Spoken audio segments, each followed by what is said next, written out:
తెలంగాణ రాష్ట్రం భద్రాద్రి కొత్తగూడెం జిల్లా పినపాక మండలం ఏడుళ్ల బయ్యారం గ్రామంలో విషాదం చోటు చేసుకుంది.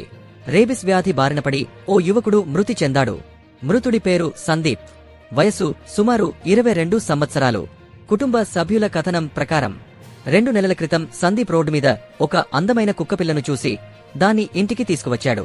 చిన్నపిల్లగా చూసుకుంటూ పెంచుకోవాలని భావించాడు. కాని ఆ చిన్నపాటి ఆప్యాయతే చివరికి ప్రాణాలపై బారినపడింది.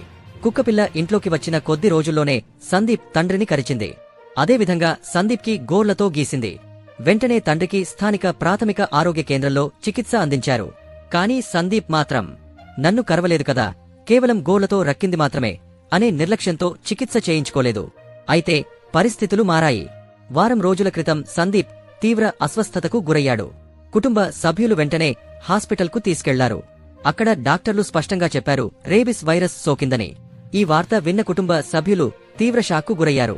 గత వారం రోజులుగా సందీప్ ప్రాణాపాయ పరిస్థితుల్లో చికిత్స పొందుతున్నా చివరకు వైద్యుల కృషి ఫలించలేదు. నిన్న రాత్రి సందీప్ తుదిశ్వాస విడిచాడు. ఈ ఘటనతో ఏడుళ్ల బయ్యారం గ్రామంలో విషాద ఛాయలు కమ్ముకున్నాయి. కన్నీటి పర్యంతమై కుటుంబ సభ్యులు చిన్న నిర్లక్ష్యమే మా కొడుకును బలిగొట్టింది అంటూ ఆర్తనాదాలు చేస్తున్నారు.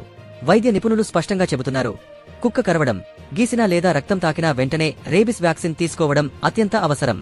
అలాంటి పరిస్థితుల్లో నిర్లక్ష్యం ప్రాణాంతకమవుతుందని హితవు పలుకుతున్నారు. చిన్న జాగ్రత్తలతో ప్రాణాలు కాపాడుకోవచ్చని. కాని నిర్లక్ష్యంతో ఒక యువకుడు తన ప్రాణాన్ని కోల్పోవడం నిజంగా హృదయవిదారకమని గ్రామస్థులు విచారం వ్యక్తం చేస్తున్నారు.